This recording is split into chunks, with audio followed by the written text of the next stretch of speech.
Assam, Nagaland, Manipur, Mizoram, Tripura, Meghalaya. That's about 7% of India's total area, land area. And as far as population is concerned, it's not even 4%. So you can see that 7% of land area, but it supports a very tiny population. Why? Because, yes, I love that. Come on, tell me why.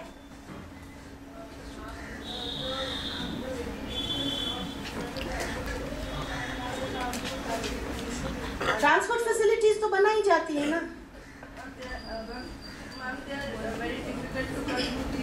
Because still, habitation means, populations mean habitations, towns and cities. It doesn't have so many towns and cities.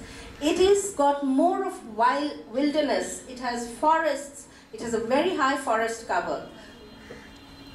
Many people in India say today that it is the last bastion of a natural life. That if you want to enjoy the mountains, the sea, the rivers, the forests, the trees, wild animals, it has so many wildlife sanctuaries in it. You know, it is the home of the rhino, it is the home of the tiger. It's actually the home of the big five. Many people say that leave the Northeast as it is. But why did India leave the Northeast as it was for a very interesting reason. ये light भी जलती है इसमें से? Oh my God, ये तो कुछ और ही हो गया. Okay. Do you see this? That's an international border. With such a large international border, oh, okay. So we've talked about 7, but many people include Sikkim in it also, making it the 8th state and hence call it the octave. India has an octave in the Northeast. That little top portion, I don't know how to show that little top portion there is Sikkim. So what lies on the borders of the Northeast? Okay.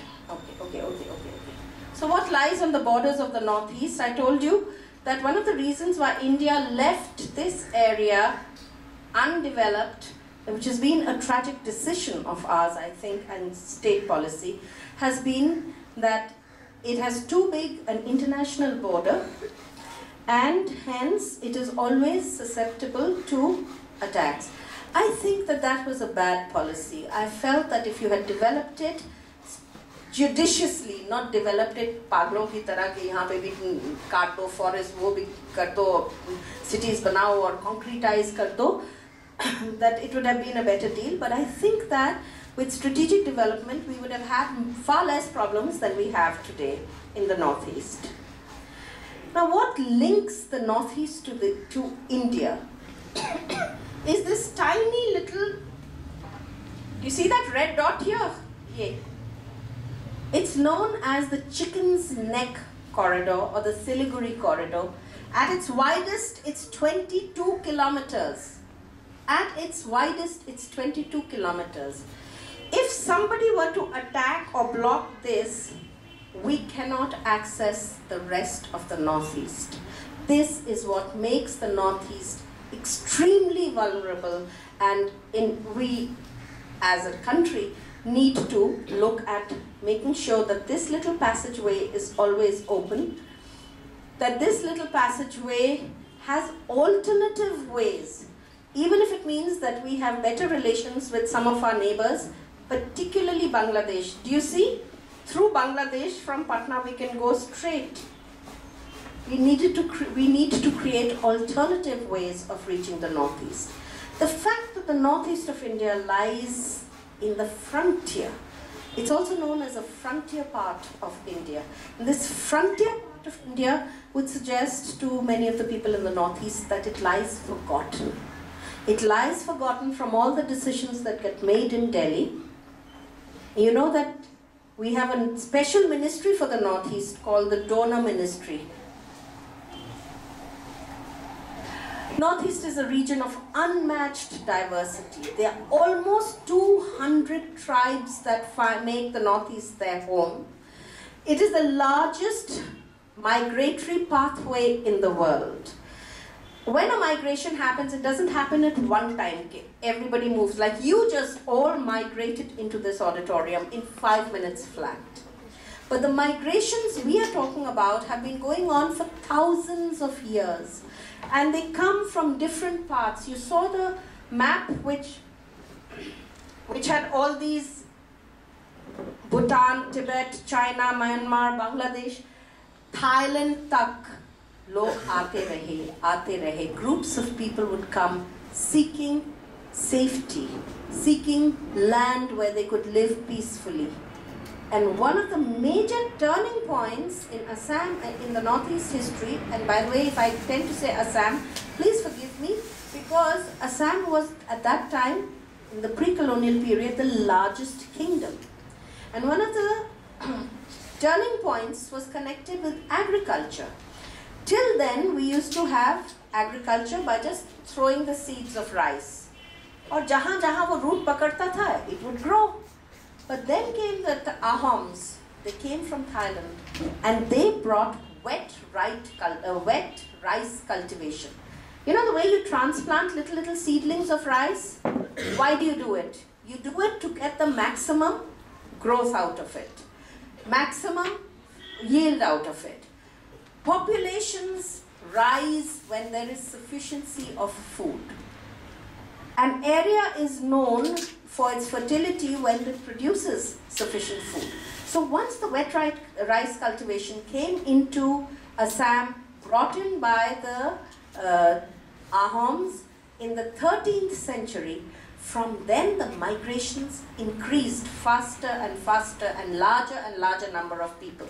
So migrant communities come in from China, migrant communities come in from Tibet, migrant communities come in from Myanmar, migrant communities use the Myanmar route and come in from as far as Thailand, as I told you. Hence today there is talk about ASEAN and the Northeast, because they have more in common with what is on the east than with what is on the west. The west, they are linked with that little chicken's neck corridor, but here they are expanses.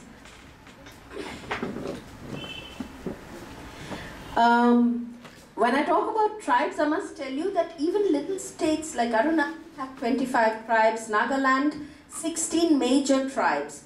Major or minor tribes में फर्क ये होता है कि अक्सर major tribes जो होती है it breaks up and forms smaller groups. So from the same tribe you would have one section that moves into Nagaland, one section that moves into Manipur. I will talk to you about one tribe called the Kuki tribe, which is found in many states only because it has so many.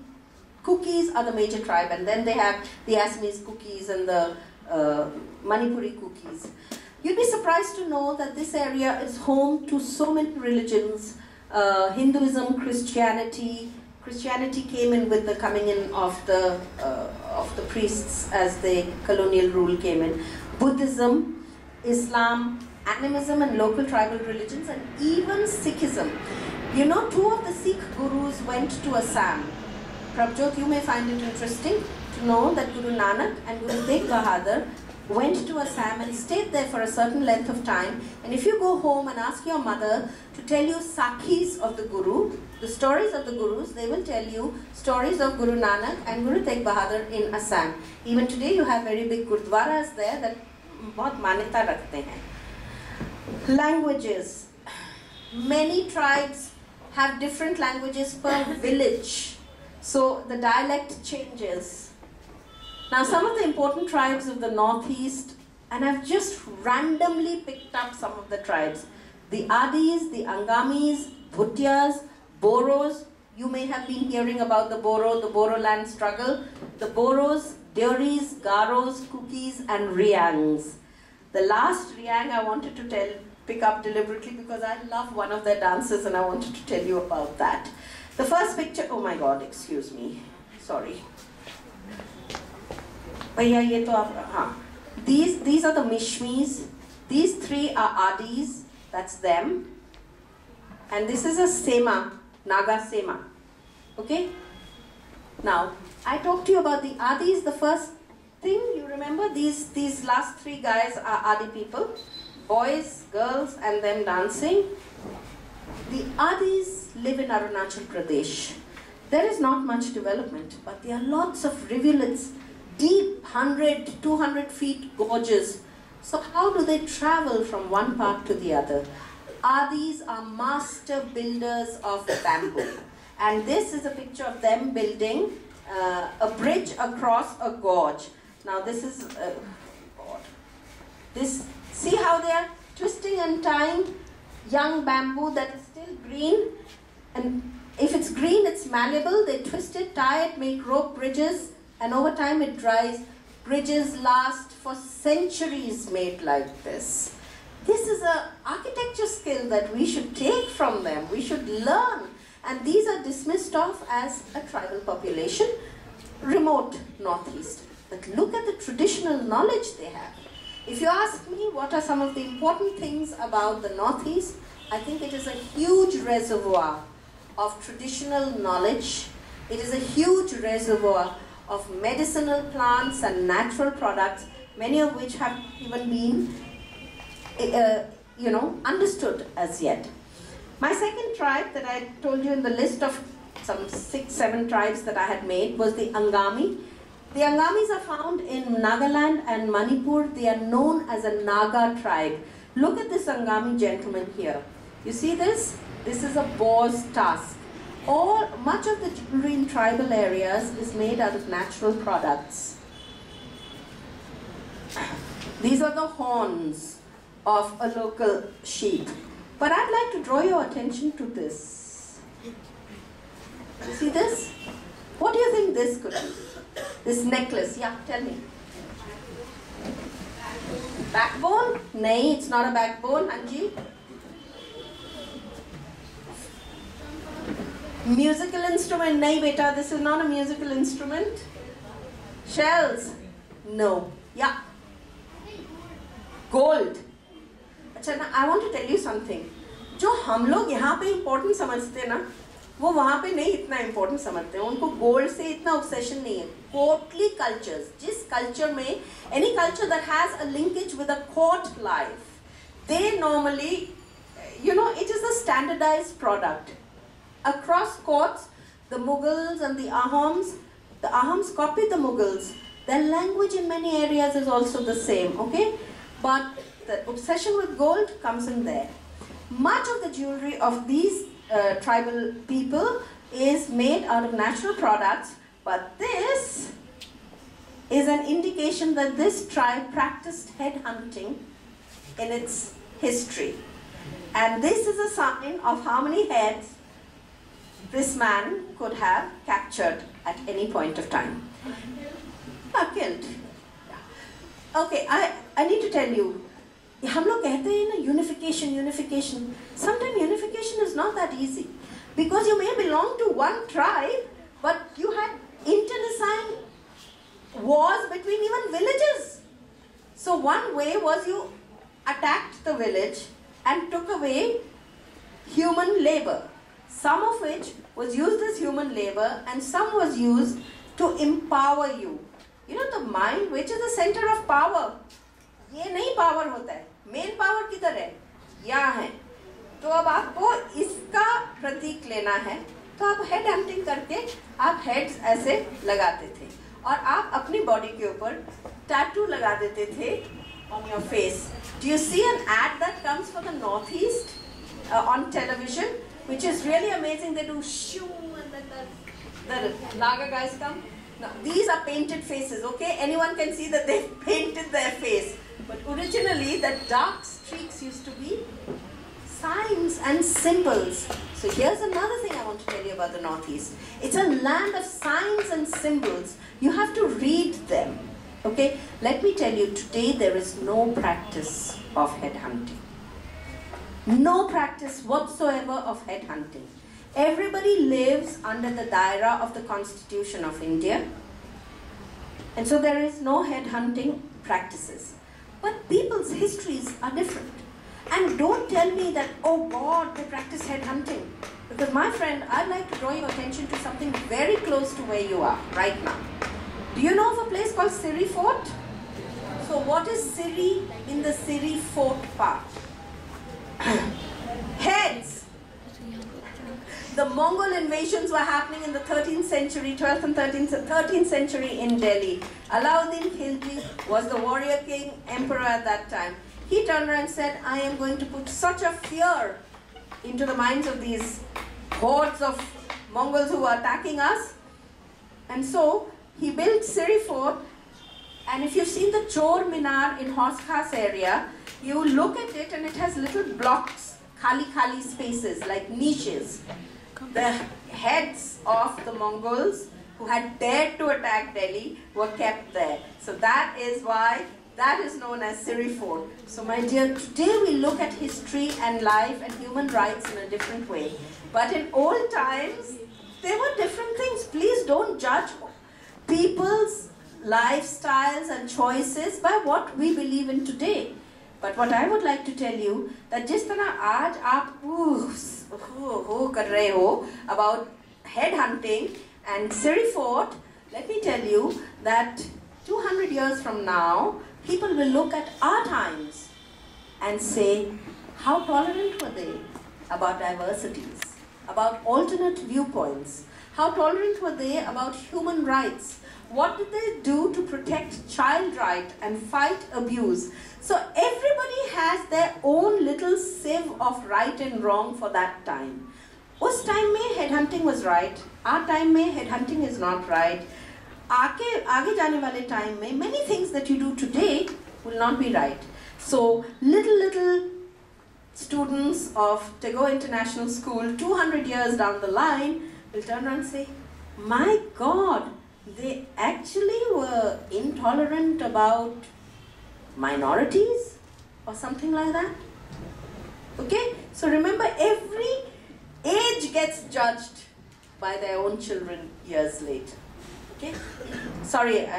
Okay. The Angami tribe is where Nagaland's capital, Kohima, is located. That used to be their traditional land. They are Christians, very fond of music. Now here's another thing. Reservoir of music and dance. The sounds, the tals, the rhythms, the voices, they don't even need a drum or an instrument. They sing very beautifully. Have you heard this Shillong choir? Have you heard the Tetso sisters? My God, have you seen how they just harmonize with their voices?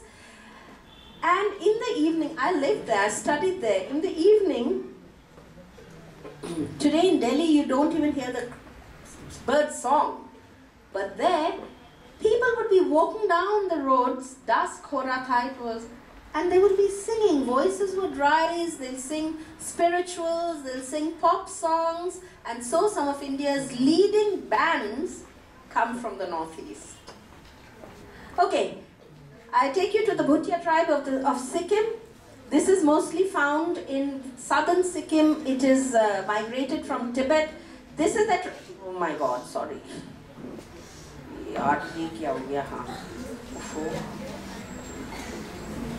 This is the house, the traditional house, which is known as a kim. And I didn't capture that here, but you know that the Bhutias are Buddhists. So they always have incense offerings outside their homes. हम लोग गणेश जी की picture लगा देते हैं या statue या some little plaque with Ganesh. They always have incense.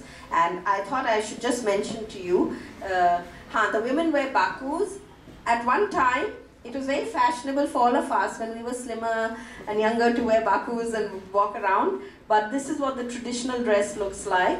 And important Bhutias, two of them that you know are Danny Denzongpa and Baichung Bhutia. You know the footballer?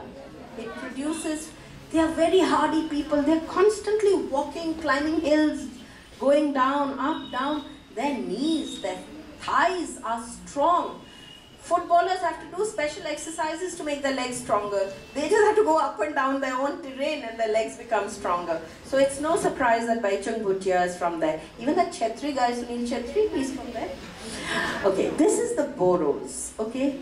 And for me, when I think of the Burroughs, I think of the two beautiful dances. The first dance here, many people call it the butterfly dance. Actually, it's known as the Bagarumba dance, okay? It's so beautiful, the way they pick up their little scarves and dance like butterflies. Bakarumba, bakarumba. That's it. That's how they go. I just love it. I always join in. This particular dance that they are doing is a lot more volatile looking dance. It's a dance to celebrate a breeze. Borshikla, it's called. So the breeze, when the rains are about to come in, so slowly the trees move, the leaves and the clouds are moving, you know, the noise of nature begins and they dance the Borshikla. Borshikla is the breeze of monsoon. And that is why the dance has a lot more jumping in it and all that. They have been asking for a long time for an independent state. They even have a little flag. They occupy districts of Assam, Kokrajhar and Udalgiri, and I think Chirang. These are the central districts of the Burroughs. When the Telangana state was created, once again there was this whole thing that, oh, now the Burroughs are going to get their state. But they still haven't got their state. Why do people keep asking for separate statehood? Yeah, lovely. I love it when I get answers from the audience. They want their own state so that they can build their own community. And they can separate and they can celebrate festivals and not think that they're separate and they're like this or that. What's your name, young man? Saksham Shankar. Saksham, I think you've understood completely why a people ask for a state.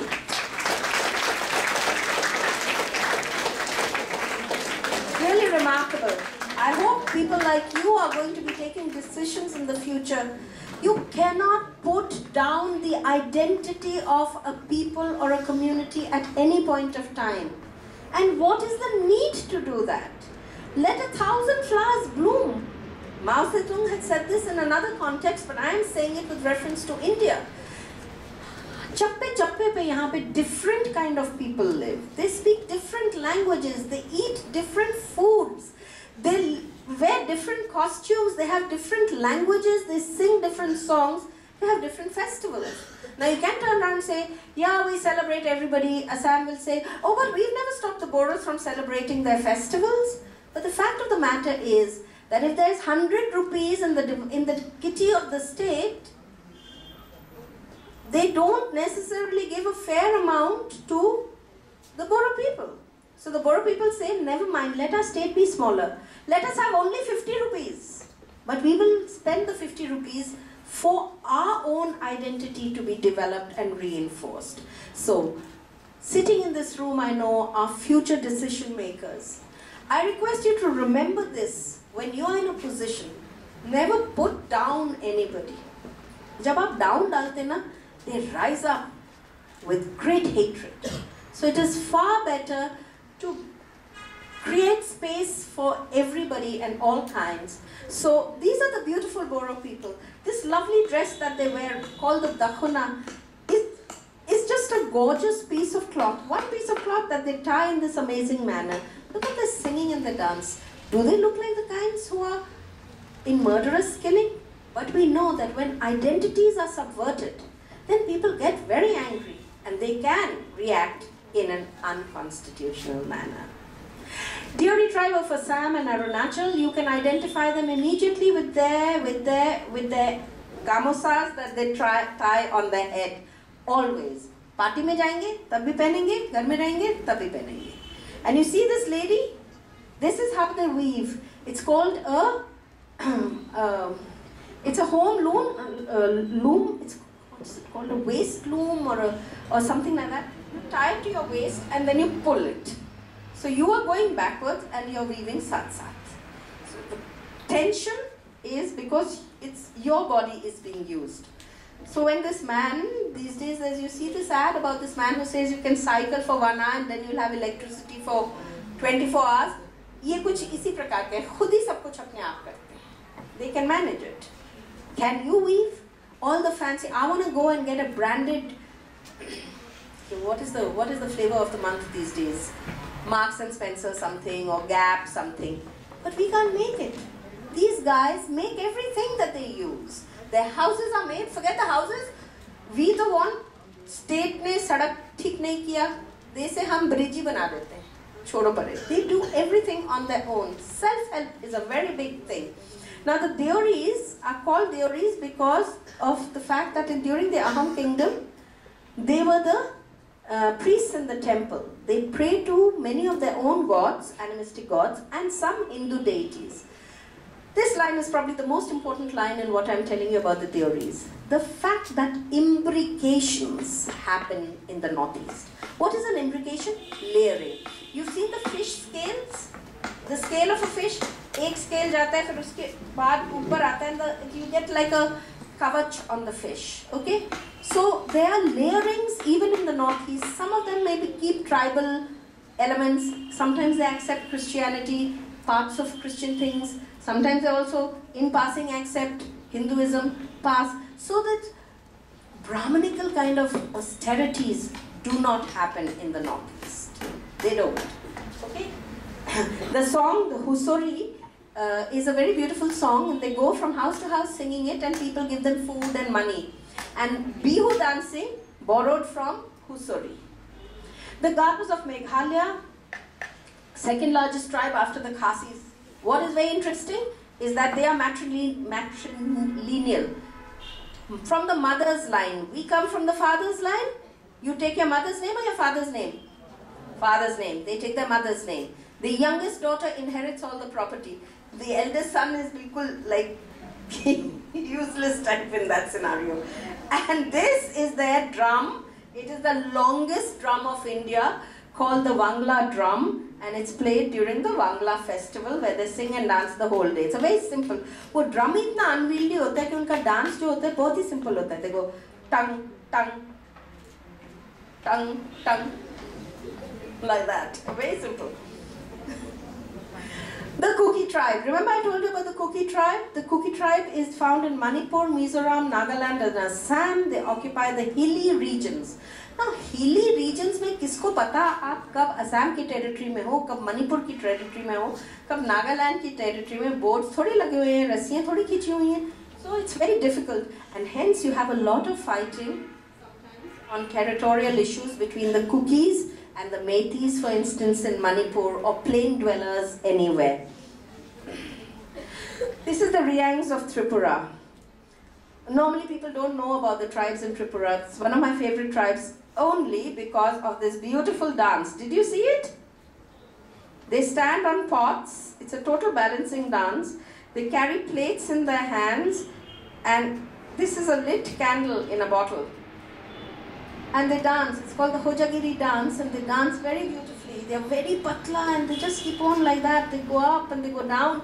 Ceaseless movement in this position.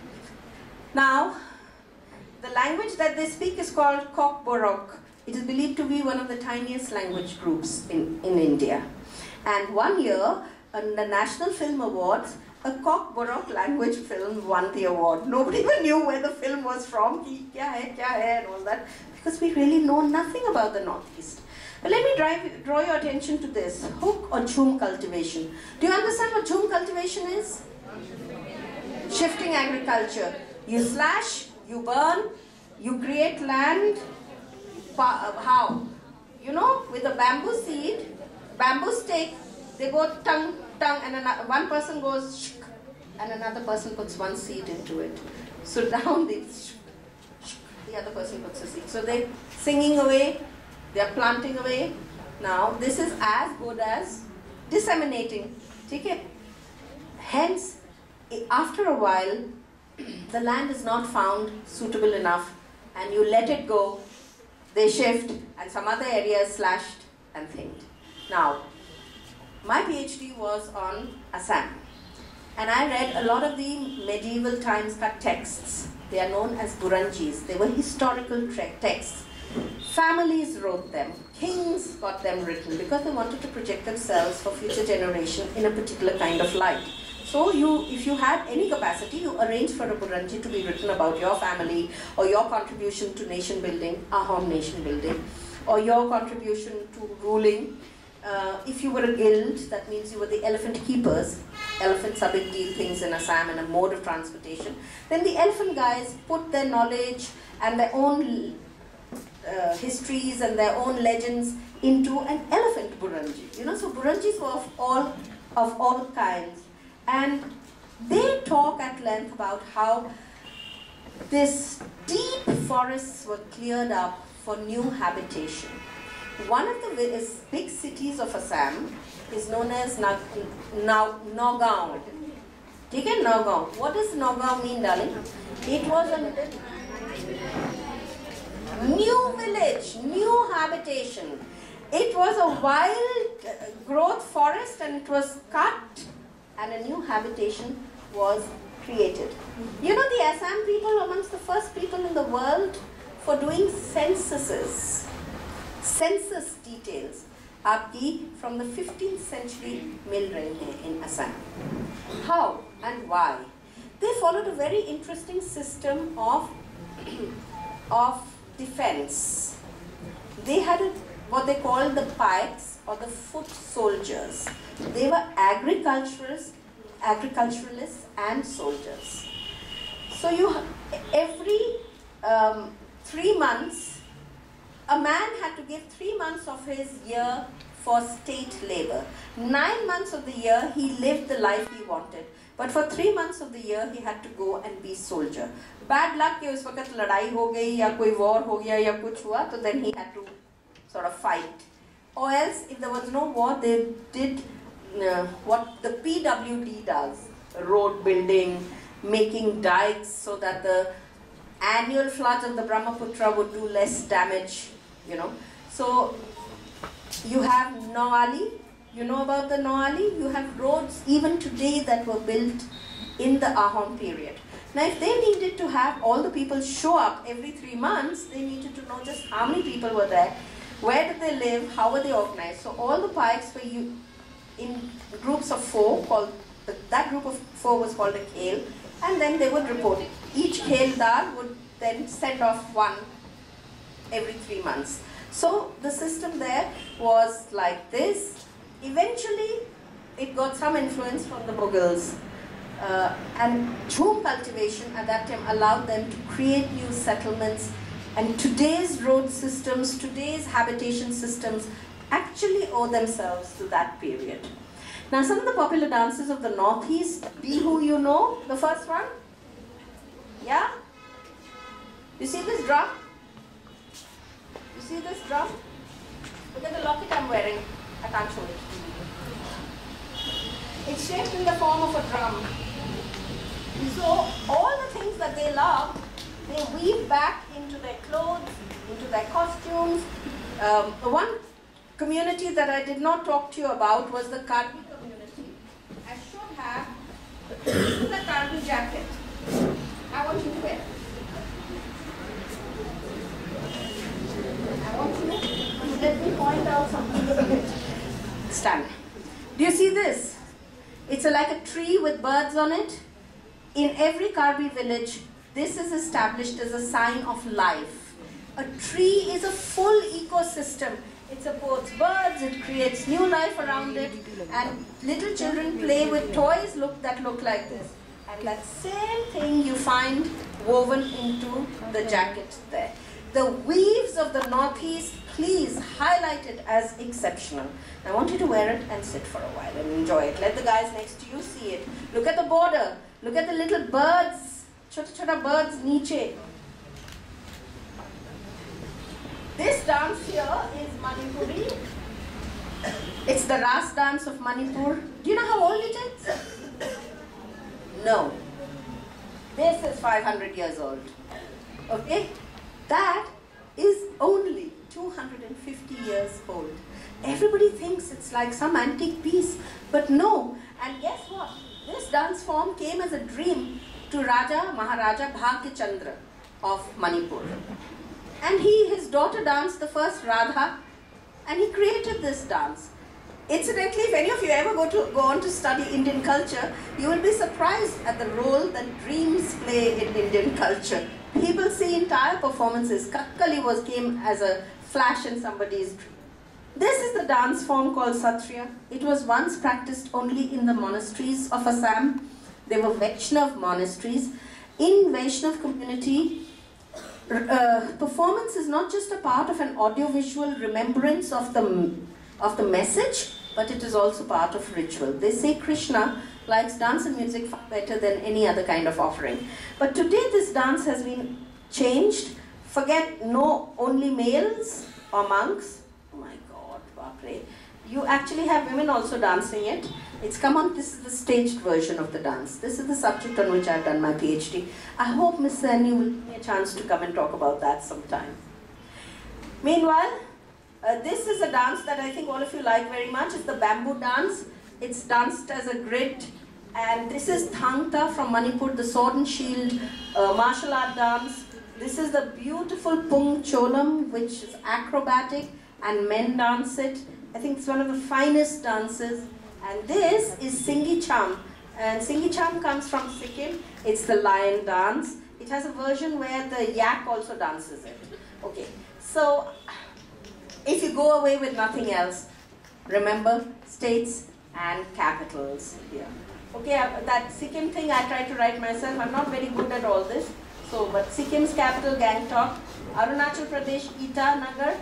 Assam, not Guwahati, but a Nagaon of a type, because this is the new capital this year. Manipur, Imphal, Meghalaya, Shillong. Shillong and Meghalaya. Shillong is like this beautiful, you feel that you're living somewhere overseas in some Scottish highland. Mizoram's is Aizawl, Nagaland, Kohima, Tripura, Agartala. Tripura, by the way, is the only state in India which has a very active Communist Party, and for years and years the Communist Party has held power. Remember that. Tripura and Kerala. Kerala, where the Communist Party has weakened now. Tripura continues in strength. Okay. Now, this is where officially I stop for a moment to ask you, this is the beautiful part of the Northeast, but the Northeast is facing some very serious problems, and I would like to discuss that. First, I want you to tell me, do you know of any problems that the Northeast is facing? Oh, lovely, so many hands. Last guy. Ucha bol do. And China is claiming the Arunachal Pradesh has its own today. So territorial uncertainties. I'm just going to keep these territorial uncertainties. Yes, I have somebody from here. Poverty. Yeah, valid enough. Very. The index is very poor. So territorial poverty. Hanji. One more. Girl. Insurgency. Very good. That's 3. We'll take 5 problems. Poverty and development, can I talk about it as well? Okay, somebody that end? Yeah, last guy there. Yell it out, yeah. Discrimination of what kind?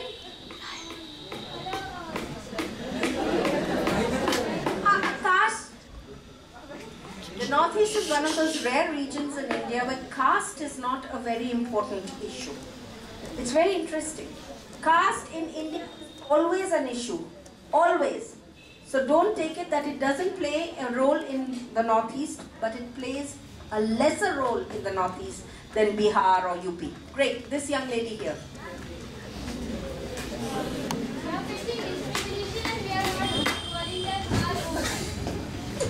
Did you see Chakde? Yeah? You talk about the Chakde kind of phenomenon.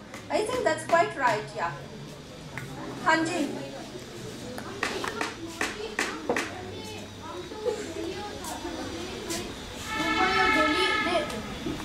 They face racial discrimination, yes. And they get beaten up by people and... I agree, and I'm really ashamed about that. And I would truly request you, all 200 of you present here, please do not let that prevail. In your mind, in your surroundings, with anyone that you know. They are some of the finest people in the world. Yes, very enthusiastic hand that's up. Ma'am, education is a problem there. You don't have the best education available there, though it has some excellent centers for education. I'll talk about it, poverty and development ke saath. Can we just handle these issues 1 minute? Then we remember your points, okay? So the first thing was territorial uncertainties.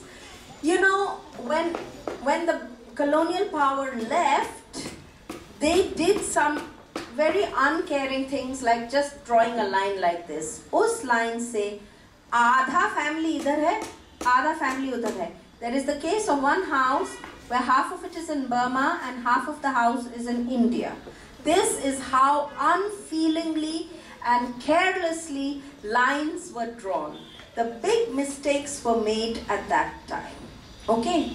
So, true, even now we don't have certainties about line. It's not just China, even enclaves of Bangladesh. We've recently had a very strong resolution and a line has been created, so at least now we know our lines in Bangladesh. Consequently, many people who were considered Bangladeshis and they have strayed into Assam and things like that are today Indian citizens. They have got new passports and their lands are considered to belong to India. Is tarah se, with some thought and application of mind, separation happened.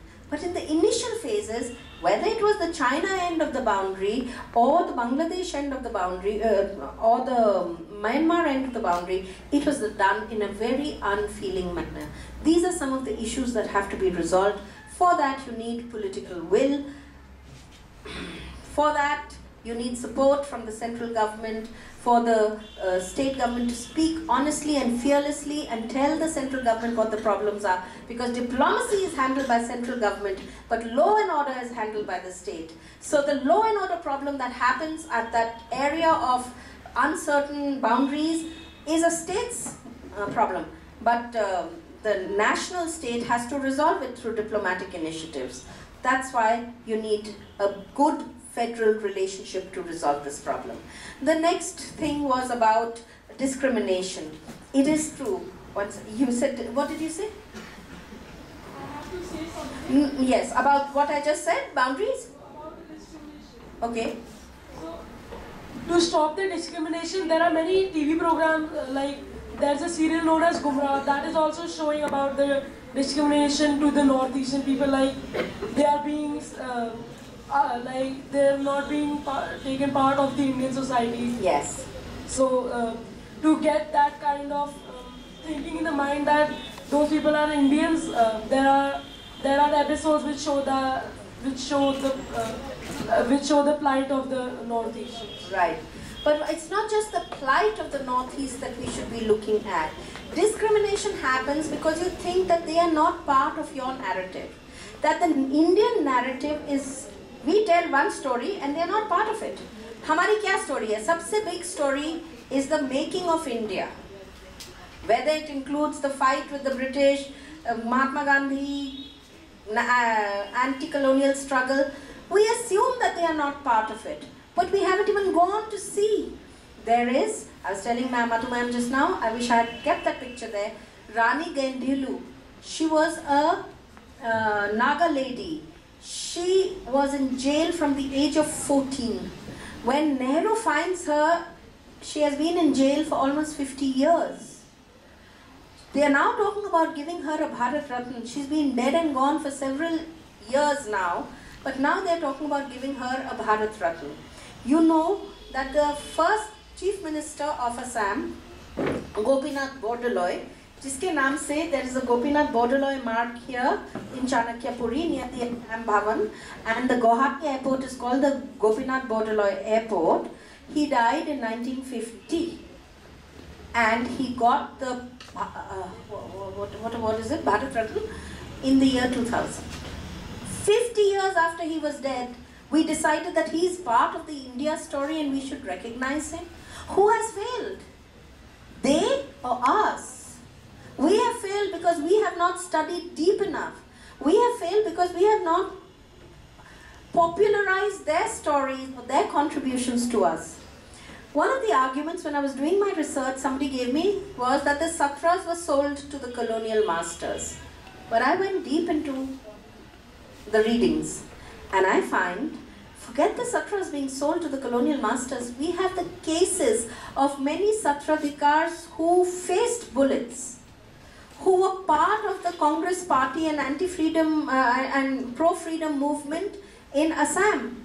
Their story is never told. So no one knows that they are part of the larger national narrative of India. We have not discovered it. They can't keep talking. We don't even give them a voice for it. And yes, we did not develop that area. We cited all sorts of examples, difficulty of terrain. We said that the northeast is surrounded by enemy powers, so we must not make any investment there. We can lose the northeast at any point. Are will you not feed a child because the child may run away sometime? That's not how you do it. In 1962, when the Chinese aggression happened, down Arunachal came the Chinese, and that is why they claim Arunachal Pradesh. In 1962, the Chinese came down the mountains of Arunachal. They established their stores and their offices there, and they stood there. Tezpur was next. You could see Tezpur right there. If they had made it into Tezpur, all of Assam would have gone, because thereafter it was plain fields. And there is a 1962 All India Radio address by Pandit Nehru, where he says, "My heart bleeds for the people of Assam, but we have to leave them now to their fate to save India." Could anybody thereafter have faith? How could that Prime Minister have made that speech? I don't care who advised him, but you know, 2 dates, 62. Kitne saal ho gaye? Somebody does do the maths for me, but over 50 years. Every time I interviewed someone for my research, everybody would talk about the neglect from Delhi, citing even 62. If you look at the GDP figures of Assam, you will find that independence, Assam, in 1935, when we had the first ministries coming up, where Indian politicians took the lead, excellent GDP figures. But from 47 onwards, it's a downward spiral. Some of the best universities were established in the Northeast. 100 years old schools. Remember, the British were there. Hostels, schools, colleges, Cotton College, Dibrugarh University. These were some old universities. But if you don't keep pumping money for development and you neglect them, then education system becomes poor there. All the Northeasterners are not getting their jobs in Northeast, so they come to Delhi. And hello, what do they face here? Neetu Tanya is killed, somebody else is raped, lewd remarks, racialism. We have failed them. And we should be ashamed. We should look at ourselves in the mirror and talk to ourselves. Is this, aaj se 200 saal ke baad, somebody is going to turn around and say, ish, they were like this to the people from the Northeast?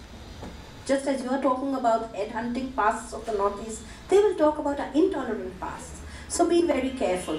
Is there anything that I have missed in it? Poverty. River. Poverty, same thing. They didn't make any investments, but you know, Assam is also known for one other thing. It's known for its oil. You remember Assam oil? Digboy, right. But the oil gets got from there, but no refinery is लगाउट there. वहाँ से Barauni oil ले जाया जाता है. Refinery लगाएंगे तो China attack करेगी तो हमारा तो सारा ऑयल खत्म हो जाएगा. भैया चाइना इतनी तीसमार खान है, वो आपकी रिफाइनरी को अटैक करेगी तो आपकी पाइपलाइन भी ब्लो अप कर सकती है. But you know that the Digboy oil used to go to Barauni for its for cleansing and cleaning and all the rest of it. They just did not spend it. We can't build roads there, then China will roll down and use our roads to attack us. So our people don't develop. What about giving modern equipment, having strong borders, having strong diplomatic ties so that there's never a life-threatening conflict? Everything can be resolved in the boardroom. You don't need a war. See, this needs a sagacious attitude. At the end of it, I just feel that metropolitan India has failed its northeastern region by not looking at the northeastern region in a holistic and judicious manner. My final point about the rivers. Do you know that China is talking about damming the Brahmaputra? So that they can generate electricity. If you dam the Brahmaputra, do you have any idea about how large the Brahmaputra is? The Brahmaputra is like a mighty ocean. In the rains, and Bodhisattva will tell you, if you stand on one bank of the Brahmaputra, you cannot see the other bank. It is like this ocean there. The amount of water that is contained, just one second, in the Brahmaputra is so phenomenal. You block it, Brahmaputra becomes a little rivulet that comes to India. कोई annual floods नहीं होने वाले हैं Brahmaputra के, ठीक है? But what happens? जब चाहे sluice gates खोल दे China और downstream the floods will come. How vulnerable is India? So this immediately puts into focus the concern about rivers that have multinational courses have to have a protocol to guard against this kind of colonization of rivers. China is colonizing the Brahmaputra. जब चाहेंगे release करेंगे, जब चाहेंगे नहीं release करेंगे, हमको कभी पता नहीं होगा. All communities that live downstream from the Brahmaputra and live from farming and fishing, they won't even know what's happened. Their lives will be destroyed. Their lifestyles will be destroyed. You don't need very long for the lifestyle to be destroyed. Once traditional livelihood methods fail, everybody comes to the cities to work as labor. Cultures go, these beautiful jackets will go, these songs will go, these dances will go, and we will become the slaves of China's whims and fancies. So we need to move very fast on that development. Not after the dam has been built do we start saying, which is our regular pattern. You wanted to say something. Yeah. So you can imagine the amount of water it has. Yes? Discrimination is not only racial or anything else, ma'am, it is even the discrimination of cultures. Yes, discrimination of cultures, like if I tell you that they have headhunting pass and everybody does discrimination होगी ना?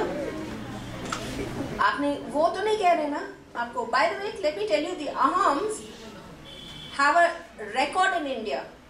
No other kingdom was never occupied by the Mughals.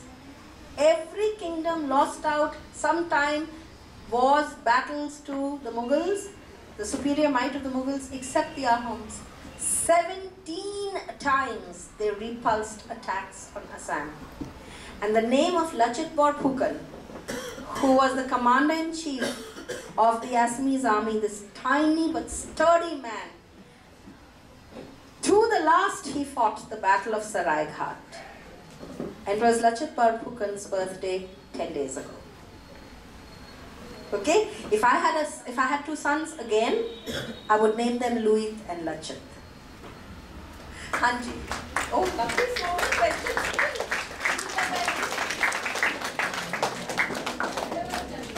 10 minutes, okay?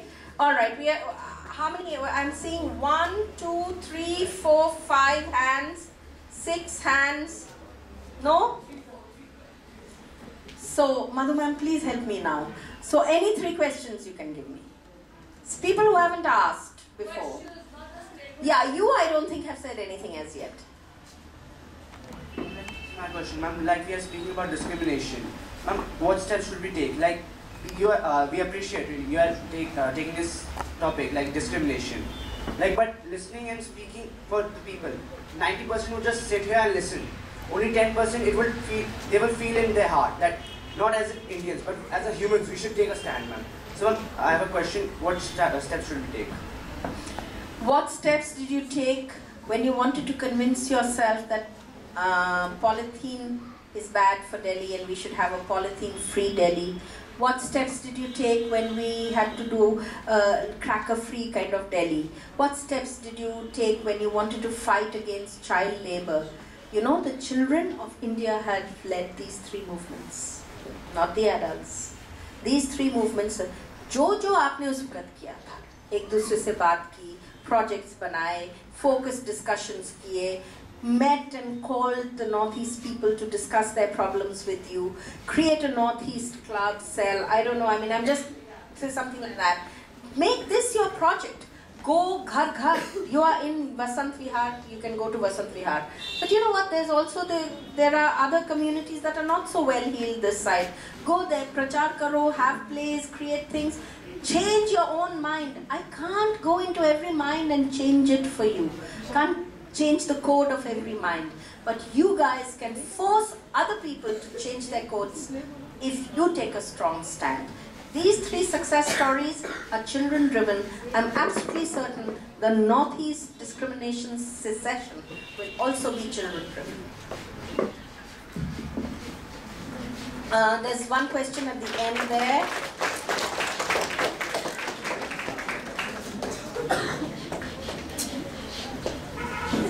Ma'am, many people say that men don't work. Only women work in the Northeast. Men only do drugs and all. So, ma'am, is that really true? I haven't talked about the gender workscape and things like that, but here's my experience, what I have seen. Drugs is a problem in the Northeast. There are traditional drugs and modern drugs. Both are a problem in the Northeast. In those historical books, Buranjis, that I told you that I read, I found a lot of historical information. One of them was that to avoid, because it was a highly forested land, malaria was rampant. To avoid the impact of the malaria mosquito and to feel good despite the rain, to avoid joint problems, opium was consumed in measured doses officially. Thereafter, when the Ahom kingdom fell and this bleak future seemed to be facing the Assamese people, that measured portion was abandoned and opium consumption became a reality. The state of Assam reeled under the weakness that opium induced. That was a traditional use. In modern times, in the states that got carved out of Assam, which is known as a process of balkanization of Assam, which includes your states of Nagaland, which incidentally was the first state to be carved out of Assam. Thereafter, all the states, Arunachal, Mizoram, sab Assam se aaye hain. They follow new patterns of drug consumption. Why? Because they are on the golden triangle of all the drugs come in from Myanmar, Thailand, via the Myanmar route. जिस route पे एक बारी migrations हुए थे, आज उस route पे drugs आ रहे हैं. So drugs is a problem. But modern drugs do not differentiate between female using patterns and male using patterns. Both people consume it. It's a hot spot for drug use. It's a hot spot for HIV because you know that drug use and HIV are intrinsically linked, not just because of injecting drug use practices, but unsafe sexual practices under the influence of drug use. That is what is causing the HIV thing. In almost all communities in India, women work harder than men. They are working on the field. They are working in their baris, the home gardens where vegetables and all grow. They are looking after the fish which they collect to add protein nutrition to their food. They weave in the afternoon. Men do work, but very little. Very little. Compared to what a woman's work day is like, a man's work day is certainly a preferred work day. So yes, there is gender discrimination in this way. But tribal societies often treat males and females equally. So some of the issues that we have in Delhi, they don't have there. Yeah. 2 ho gaye. Third. Okay, 1 second. Can I take this question because she has not asked anything as yet?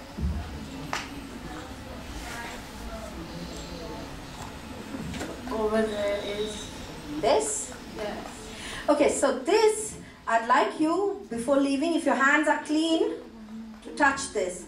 This is not made by a tribe, darling. This is a very famous and unique geographical indicated silk of Assam.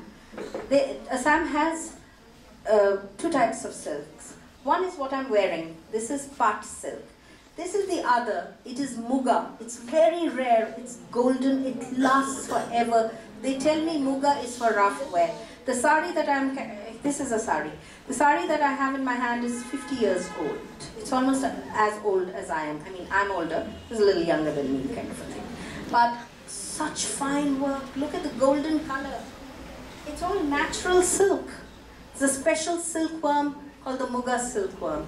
And really feel the two. I don't mind. You can feel this also.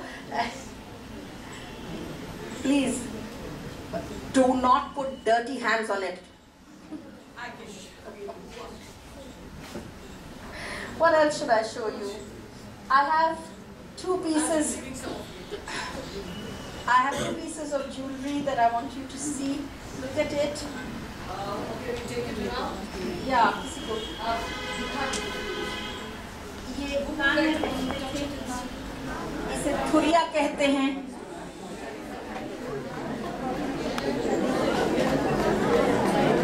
Yes. Come here. This is a Naga shawl. Mothers have sari in this. So I was asked, what is the common economic activity there? Agriculture is the common economic activity. Fishing is a common economic activity. You see, these are all primary activities. There is no industry. Bahut kam. Little oil, little tea, some wood. Make beautiful handicrafts. The entire house is made out of bamboo. You know, they're very eco-friendly kind of people. Okay? And weaving. So, some of them are very good with woodwork. And in my last visit to Assam, I was given this as a little memento. It is the Kamakhya temple. One of the most important temples in Assam is called the Kamakhya temple. It's a Devi temple. Assam and the Northeast had some Shakta Tantric faith also.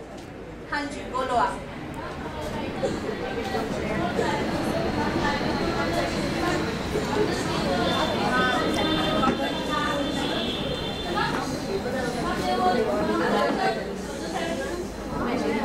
There was a talk on the Seven Sisters being unificated.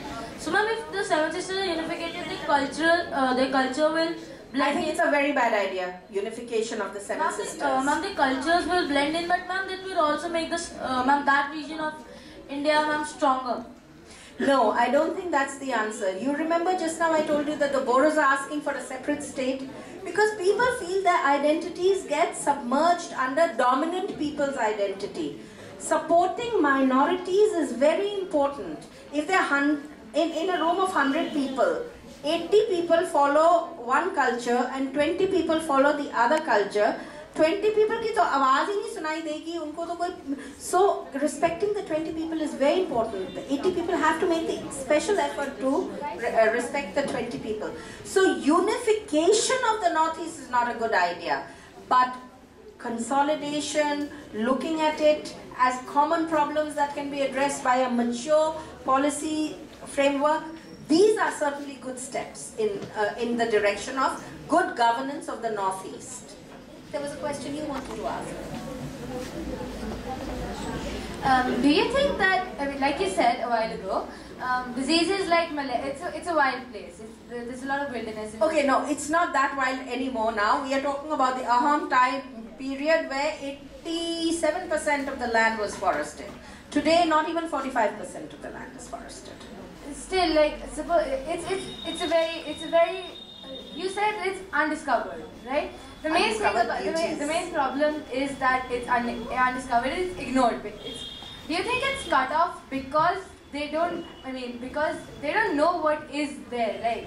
Right? They don't know if there's a new disease that could be there, or like. Do you think it's because of medical reasons? Do you think it's? I think that the Northeast remained cut off from the mainland from a few reasons. One of which is that geographically actually it is a little cut away. Secondly, it was inhabited by forests more than human beings. Thirdly, these human communities that lived there since time immemorial have been more insular. But when the Ahams came, they actually, that was the first time that Assam as a kingdom becomes strong. Before that also, in the time when Harsha was there, you have a Hyunsang visit to Assam, by the way. And so you have 7th, 8th century monuments, which are Hindu period monuments and things like that. Gupta, Da Parbatya, beautiful carvings. The legend of Anirudh and Usha is very prevalent there. Banasur was supposed to be one of the kings of Sonitpur state. Sonitpur, by the way, is Tezpur. Remember I told the Chinese could have come in there. That was Tezpur. So you find a lot of historicity and archaeological evidence of an old time. There was interaction. But then there were the Dark Ages kind of a thing. And when the Ahams came up, they spent their better time trying to engage all the diverse groups into one political entity. They naturally interfaced with the Mughals. There is in history one Assamese princess came to Delhi as part of the royal harem. She was married off to a lesser princeling, and she comes here. From Delhi, many things go into Assam. The Pakhavaj goes, Ragdari, the Rag system goes. Little elements there are in the culture of Assam. Some of their costumes, they have a turban that the Sutradhar in one dance wears, which is called the Mughal Pagor. You know, it's like that Mughal kind of structured thing. They wear an achkan kind of a thing called a chapkan.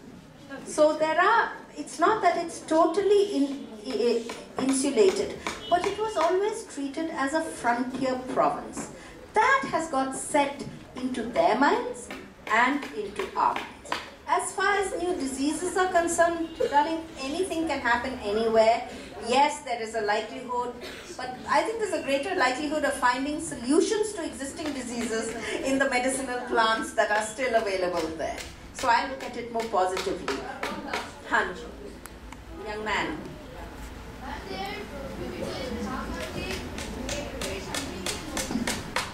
I don't know something, ma'am, in the ears, Yes. big circle kind of thing. Ma'am, how did you manage to live with those things?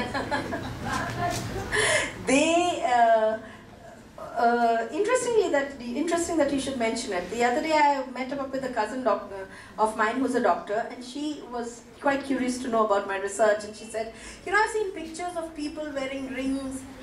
Remember I told you, एक घर है Burma में, आधा इधर है, आधा उधर है. उसी प्रकार there's a tribe, the Mon tribe. Half of it is here, half of it is there.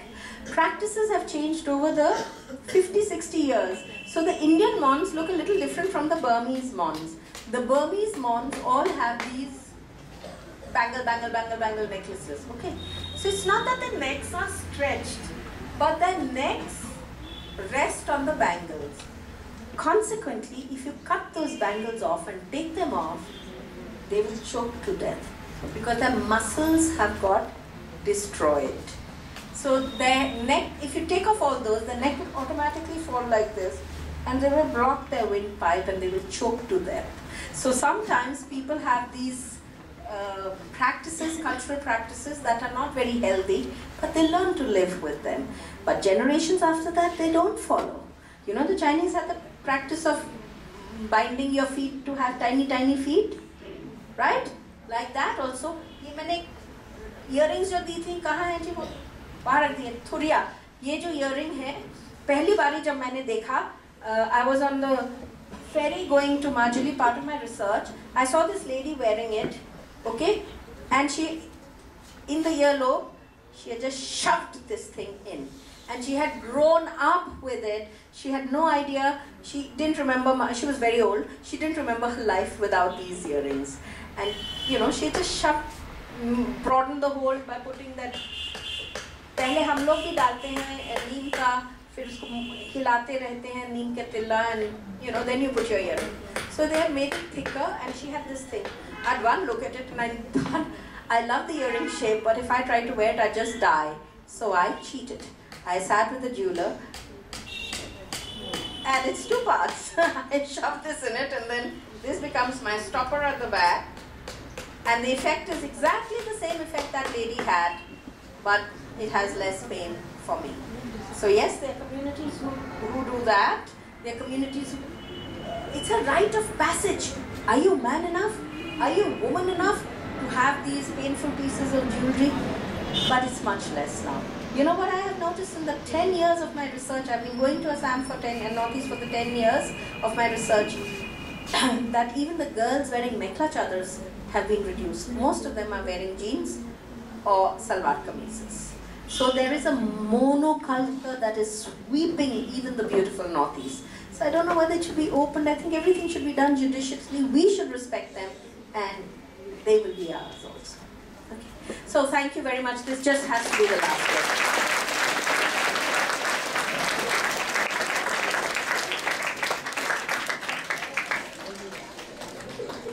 Thank you, ma'am, for this extremely interesting and informative session. We just realized there were so many wonderful things we didn't know about and in the northeastern states, and now we know so much more.